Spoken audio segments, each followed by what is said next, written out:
Good morning बच्चों। जीवन परिचय हमने पढ़ लिया था। पैराग्राफ शुरू करते हैं। नाथ शंभु धनु भंज निहारा, होई क्यों एक दास तुम्हारा। हे नाथ, श्री राम कहते हैं, हे नाथ शंभु धनु, शिव के धनुष को तोड़ने वाला, भंज निहारा यानी तोड़ने वाला, होई क्यों एक दास तुम्हारा, तुम्हारा ही कोई एक दास है, अर्थात आपका ही एक सेवक है। आयशु कहा कहिए किन मोहि, अब आज्ञा दीजिए मेरे लिए क्या है, यानी अब मेरे लिए क्या आज्ञा है। सुनि रिसाए बोले मुनि को ही, इतना सुनकर क्रोधित होकर भृगुकुल के मुनि बोले। सुनि रिसाए बोले मुनि को ही, मुनि परशुराम जी को ही यानी क्रोधित होकर। सेवकू जो करे सेविकाई, यानी सेवक तो वह होता है जो सेविकाई यानी सेवा करता है। अरि करनी करी कर ही लड़ाई, अरि करनी यानी शत्रु का कर्म होता है कि वो लड़ाई करता है। सुनहु राम जय शिव धनुष तोड़ा, हे राम सुनो जिसने भी शिव धनुष तोड़ा है।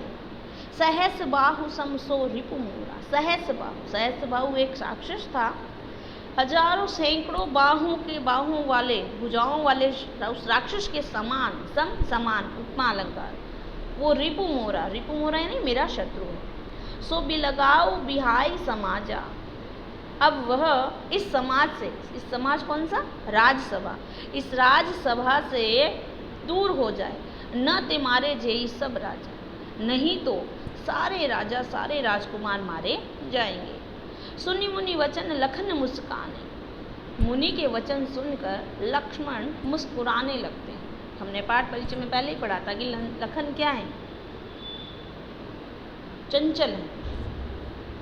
और परशुराम जी के जब सवालों का जवाब तुरंत देते हैं व्यंग्योक्तियों में। बोले परशुधर ही अवमाने, परशुधर यानी फरसे को धारण करने वाले परशुराम जी के अवमाने यानी अपमान में कुछ कहने लगते हैं। बहु धनु ही तोरी लरिकाई, कि हे नाथ हमने तो बहु धनु यानी छोटी छोटी धनुरिया जो बचपन में बनाते थे, वैसे ही बहुत सारी धनुरिया तोरी लरिकाई अर्थात बचपन। कबहु न असी रीस कीनी गोसाई, परंतु आपने ऐसी रीस यानी ऐसा क्रोध कभी नहीं किया। गोसाई यानी हे नाथ हमने बचपन में बहुत सी धनुरिया तोड़ी है, लेकिन आपने ऐसा क्रोध कभी नहीं किया।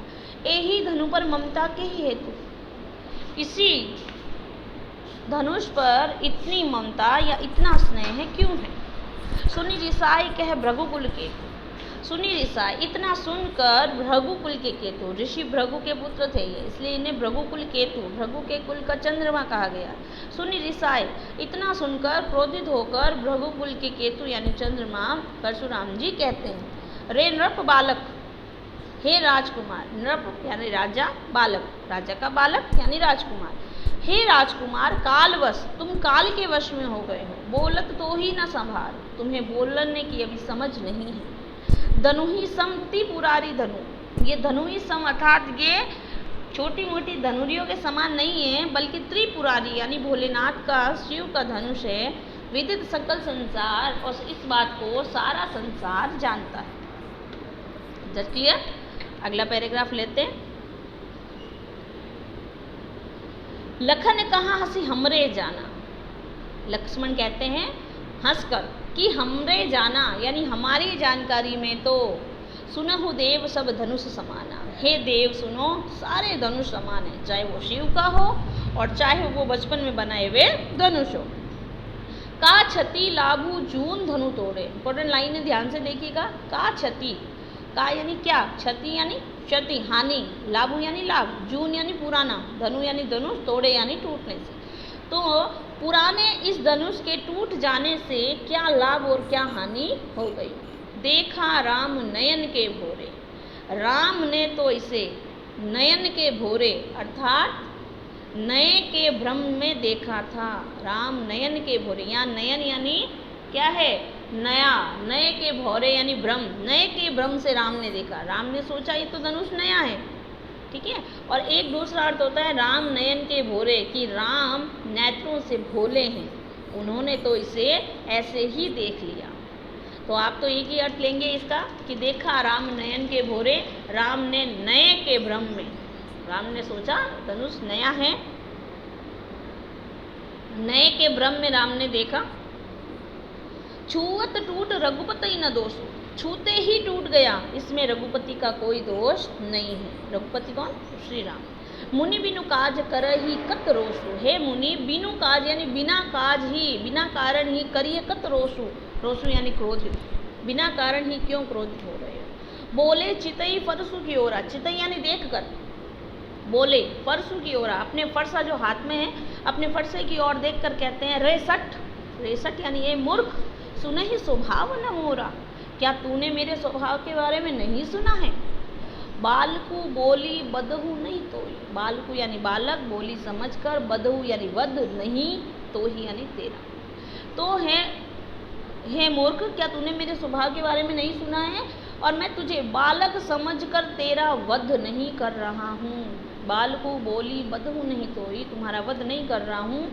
केवल मुनि जड़ जान ही मोही, तुम मुझे केवल मुनि जड़ माने सामान्य ऋषि मुनि मान रहे हो, यानी तुमने मुझे सिर्फ एक सामान्य मुनि समझा है, और मैं आम ऋषियों के समान यानी सामान्य ऋषि मुनियों के समान नहीं हूँ। तो क्या है, देखो आगे अपनी विशेषता बताते हैं। बाल ब्रह्मचारी अति कोही, मैं बाल ब्रह्मचारी, मैंने बाल ब्रह्मचारी रहने की प्रतिज्ञा ली है। अति कोही यानी अत्यधिक क्रोधी स्वभाव वाला हूँ। विश्व विदित क्षत्रिय कुल द्रोही, विश्व विदित यानी पूरा विश्व विदित यानी जानता है, क्षत्रिय कुल द्रोही, क्षत्रिय कुल यानी राजाओं के कुल का, द्रोही यानी विद्रोह करने वाला।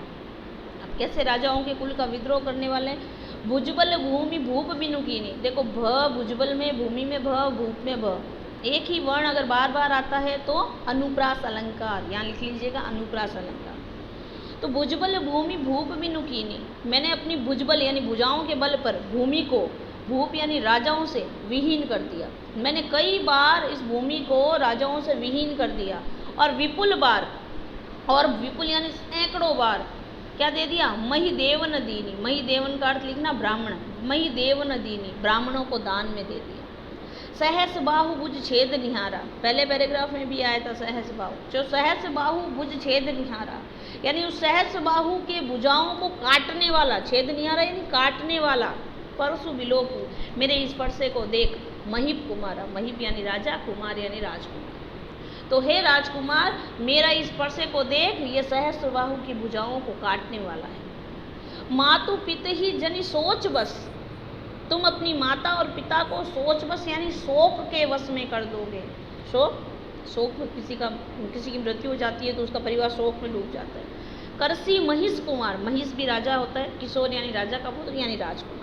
हे राजकुमार तुम अपने माता पिता को अभी शोक के वश में कर दोगे। शोक के वश में कैसे, मैं तुम्हारा वध कर दूंगा तो तुम्हारे माता पिता शोक में डूब जाएंगे।